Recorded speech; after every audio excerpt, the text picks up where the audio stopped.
initiatives of the 20th century for the 21st century, because the issues that were discussed then will certainly continue to be of crucial importance, of central importance throughout the century that has now begun. The Brundtland Commission was commissioned by the UN in 1983, although it was then an independent commission, particularly it was financed by national donations, not by the UN. It had 21 members from as many countries, most of them coming from countries from the south, which was important for the way discussions went in the Commission. Its purpose was to study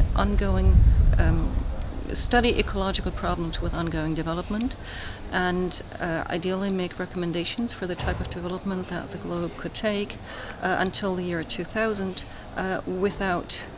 which would increase people's well-being without destroying the ecological basis of their lives in the process. As I said, this is a question that is still unsolved, basically. They met 8 times, they being the commissioners. They had a lot of support. They had support of a secretariat where a lot of very expert people worked. They discussed oral and written contributions, papers by experts in the field, and they had asked to contribute papers on that, but also had the input of, say, normal people, NGOs or even individuals that were interested in the topic.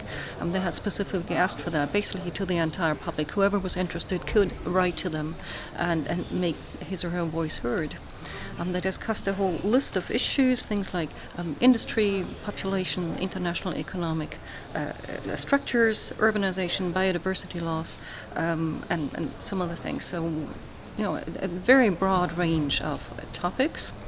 The most important, or probably the central problem that they kept running into was that one of the major purposes of development was poverty reduction. Poverty which afflicted a large part of the population of the world. And poverty which was also at the basis of a lot of ecological destruction, because people who didn't have a choice of what to live on would use anything they could lay their hands on.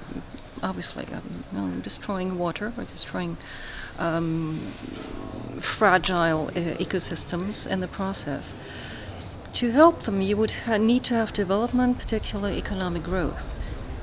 At the same time, the type of economic growth and development which the world had experienced so far also went hand in hand with a lot of environmental destruction.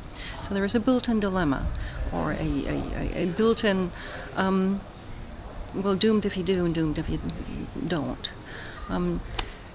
To be exact, they didn't really find or at least they didn't find the perfect solution for that. This is the challenge that remains and that still has not been totally solved. Basically, in order to reduce poverty, people would have needed economic growth. If this economic growth is limited by the biophysical limits of the globe, you would find different ways of development, and ideally you would also find to discuss ways to discuss the issues of distribution and redistribution, which for understandable reasons is not easily acceptable, especially in the rich parts of the world. So what they did was, after a lot of discussions, often very painful discussions, and it was not at all certain that they would come up with a consensual report and consensual recommendations in the end. In fact, one member opted out because he couldn't agree with the others.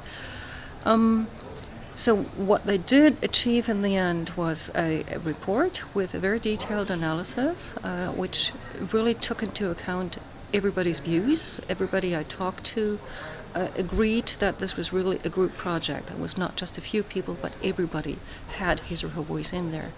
And ended with a long list of recommendations, which covered a broad range of issues.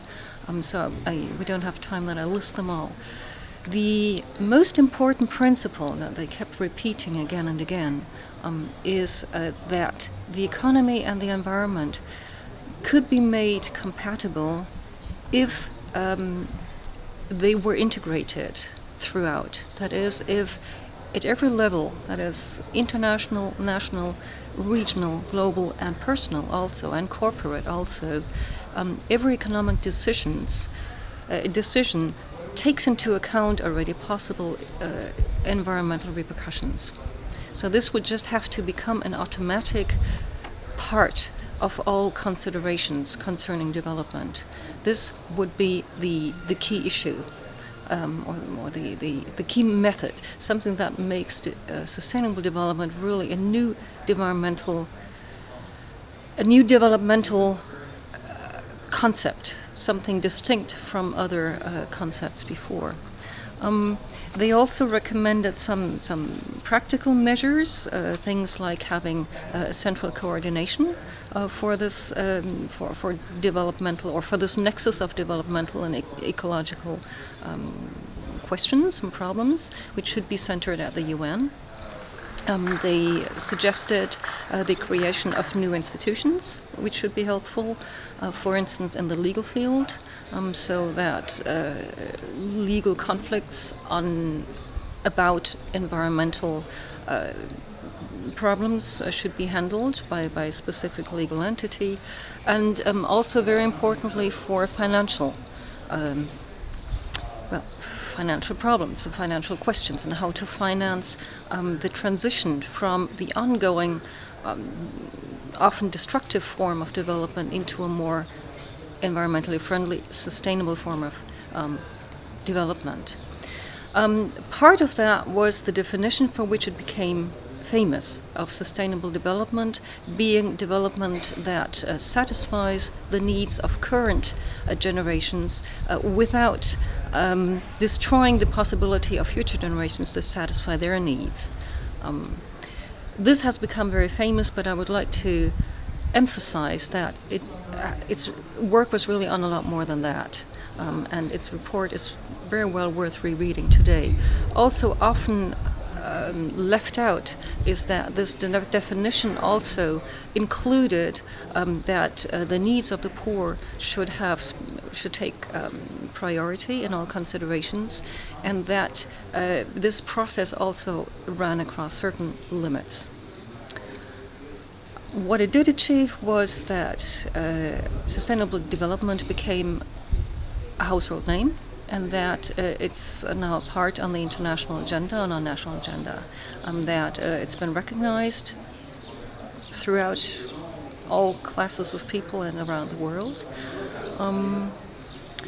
Unfortunately, it has often been endorsed very selectively, focusing on economic growth that could be environmentally friendly, without endorsing or without accepting also the price that goes with it, that you have to consider the changes that have to be made while you're making these economic decisions.